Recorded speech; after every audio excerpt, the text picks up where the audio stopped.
great. Enes Hosgor, Ph.D. CEO at Gesund.ai. Enes, Hi, are you everyone. ready? Yes. Thank you for that, Lavinia. Enes Hosgor here. I am presently based out of Berlin, but my company is distributed in Europe and the US. We're about 15 plus people. But before I dive into some of the details of the company, I'd like to introduce myself, but also have some slides to share. So let's see if I can share my screen. I hope you can see my screen okay. So as I mentioned, I'd like to introduce myself very briefly. Engineer by trade, but AI entrepreneur by ambition. I've been building machine learning products and companies in the last 10 plus years. I had my first exit. It was a startup that was based on my PhD work at Carnegie Mellon University, which got acquired late 2018. And the following few years, I was the chief data science officer of a medical AI company named caresyntax that has digitized over 10,000 ORs worldwide across several thousand hospitals, where I owned the entire machine learning division and ran it autonomously and handled all the responsibilities anywhere from data sharing partnerships with clinical institutions to proof of concept projects to production and clinical trials of AI algorithms to publishing in peer-reviewed outlets, etc. So with that being said, even though Piyush beautifully set the stage as far as how AI has touched many different industries and how it's gaining some inways in the healthcare space, I like to really emphasize the really vast contrast here, because AI has indeed impacted a number of industries in a quite irreversible and profound way. But AI in healthcare is a different challenge, and compared to some other counterparts, like giving a movie recommendation, or helping or helping an institution assess the risk of default of an individual who's looking for a loan. So all these tasks are relatively simplistic compared to the challenges, compared to the multifaceted aspects of healthcare, not just in the clinical physiological sense, but also in the administrative and legal and policy aspects that you can consider. Of course, there's a large gamut of issues that tie into how AI in healthcare can come to realize, but one of the biggest bottlenecks that I've observed as an AI practitioner is that we've been long stuck in the era of toy algorithms based on toy data sets. A gentleman asked earlier, what kind of data is big enough? To put things in perspective, the big tech companies leverage data sets on the order of millions and millions, if not sometimes larger, sometimes billions even. But mostly in the imaging sense, it's been mostly millions of images that were dedicated towards everyday objects, even cats and dogs, or autonomous vehicles. Many miles had to be driven with a large number of sensors that were recorded and hand curated. Again, this lack of access to ongoing and compliant and machine learning friendly data is one of the holdups as far as medical AI is concerned.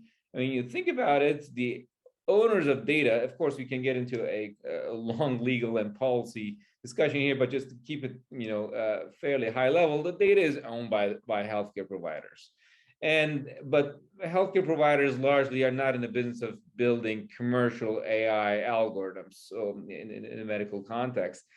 But who are in that business? And there are technology organizations. Some of them startups, some of them large technology companies like Google, or others are like medtech companies like Medtronic, or others are in the pharma world. In other words, the AI companies have the talent, the expertise to build algorithms, and they also have the technical tools at their disposal. But The healthcare providers don't have that, but they do have the data. And given the absence of a compliant and legal and technology framework that can connect these data and AI stakeholders in healthcare, we were lagging. We're really, struggling to, build and introduce clinical grade AI solutions into the market. We are still very much in the early innings of what is to come as far as AI in medical space is concerned. And that's why, we have emerged as a company. We are effectively a plumbing company that is connecting all these different data stakeholders.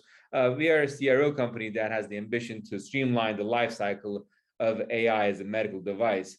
The position that we are taking today is, offer validation as a service to AI companies who need to show clinical evidence that their algorithms work, typically in a regulatory context.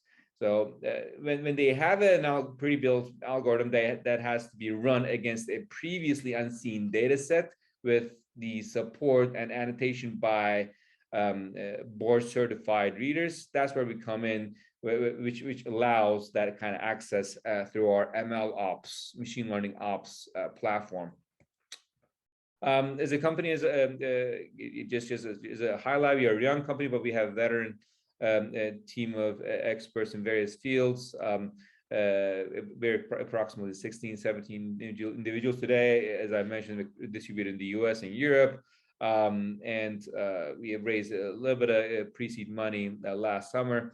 And we're trying to help this ever-increasing group of AI companies who may have built an early algorithm, but they need evidence, not just a one-off evidence, but an ongoing means to show that their solution works. Again, one of the questions earlier to address data drift, because algorithms also deteriorate in time and place, and as far as anything that changes in the data quality aspects of a data owner, let's say the different model, different equipment, different technical parameters used, different contrast agent that is being used, all these things that touch data quality, everything that changes in data quality will definitely impact how an algorithm may perform in a previously unseen clinical site with new data stream. Maybe we're trying to change that,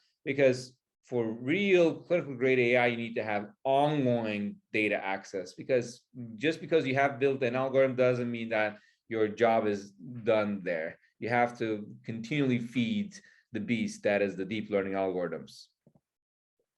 And our position today is, as I mentioned, establish this connection through a legal that facilitates, that streamlines the data sharing between different institutions in a de-identified and compliant fashion.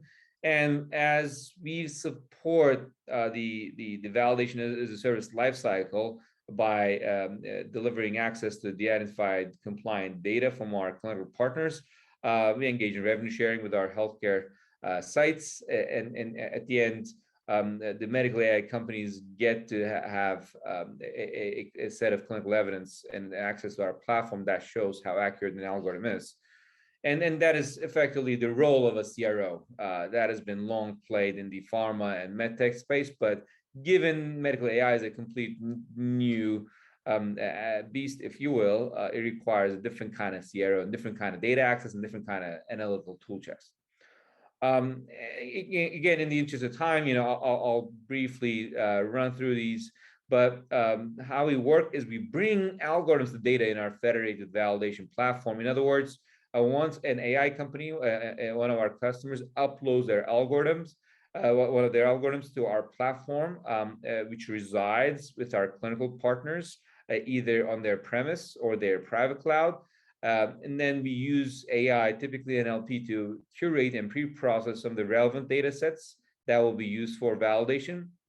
And then after that, the company, the model owner, runs their algorithm, their model against the data set for which a clinical study was designed. And then they can perform blind spot analyses, cohort analyses with respect to different patient criteria, stress test the performance of the algorithm with respect to different augmentation protocols, and then ultimately export the model insights into a report that can be bundled into a regulatory submission. And again, one of the key things that we are promoting is that data access is a quite delicate topic, and typically healthcare companies, healthcare organizations, providers don't want to lose control of their data because of quite a number of privacy, security, and compliance reasons. And even though there has been efforts in the past that facilitated, that drove the identified data transfer, but that we realize cannot scale, especially in comparison to the amount and the frequency of data that needs to be fed into the different algorithms that have been developed over the years. Again, we are currently looking at hundreds of algorithms that are in need of ongoing data access for training, retraining, and validation, but we will indeed see thousands in the foreseeable future. And therefore, we have developed this proprietary technology stack that resides on-prem inside a hospital that facilitates the remote data access. But the beauty of the platform is that it does not rely on any cloud resources, which is the bread and butter of all things MLOps. And I don't want to get too technical here, but if you want to do commercial grade machine learning, you rely on cloud resources and dozens of third-party managed services that make it a reality. But that kind of third-party managed services availability is not there once you're inside a hospital firewall. And therefore, we have developed this lightweight MLOps stack that can, allow anybody. You don't have to have a Ph.D. in computer science, but you can just drag and drop algorithms and run algorithms against data to produce accuracy metrics on the fly. To summarize some of the benefits for AI vendors, it's a low-code environment that brings in different stakeholders to the table, from the regulatory affairs people to the clinical affairs people to engineers to medical scientists, etc., and then gets them access to real-world data and see how good their algorithms are, and then offer opportunities to improve on those, coupled with the right board-certified clinical expertise to assist the ground truth generation for the validation efforts.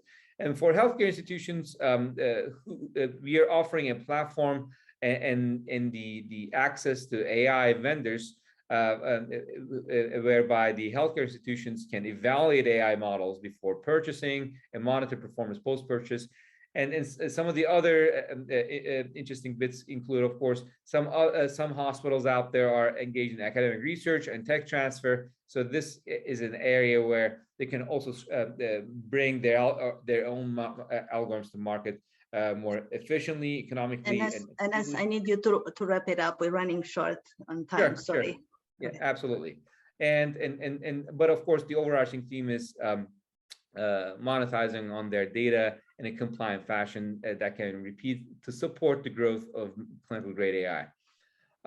Again, it's all about bringing algorithms and data together in a technology platform that does not require extensive coding skills, and that is being supported by board certified readers, such that you can generate that evidence again on the fly. Here's some snapshots on the platform, but in the interest of time, I'll skip through those and just walk you through my last slide here, which is a case study. We've been working with a number of institutions, and one of them is a European-based medical AI company, where again they have trained their algorithms using brain CT scans using some data coming from Europe, but they had to show before their FDA submission that their algorithm works using US data, US board certified reader annotation. And for those, we facilitate that kind of data and reader access streamlined by our platform, such that they can reassess and deep dive into the performance of their algorithms without, again, strictly relying on technical personnel. Even medical scientists who don't have a data science background can drag and drop models and data to show how good an algorithm is. With that being said, I'll wrap up my presentation here. Thank you again, everybody, for your attention. And